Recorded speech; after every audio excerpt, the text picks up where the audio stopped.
Koş koş diyorum. Koş koş koş. Git Büşra'ya. Merak eder seni. Ne diyorsun ya? Ne ima ediyorsun? Bu böyle sevip de çaktırmayan kız hareketleri. Bir şey mi gördün? Gayet böyle ulu orta. Görmedin mi? Sarmaş dolaş aşklarını ilan ettiler. Kuşum bir sakin ol ya. Doğa, seninle hiç özel hayatımı konuşma niyetinde değilim, biliyor musun? Vallahi ben de meraklı değilim. Ama yeni başlayan bu ilişki sürekli gözümüze sokulmaya çalışılıyor. Onun altını çizeyim dedim.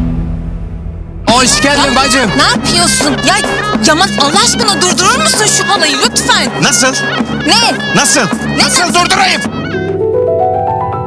Akşam dolunay var. Dolunayda burası çok güzel olur. Yani bütün çiftleri birbirine aşık eder, öyle söyleyeyim. Seni kaybedecek çok şeyim var. Benimse tek bir şeyim. Yaman. Eğer onu kaybedersem, hele de senin yüzünden.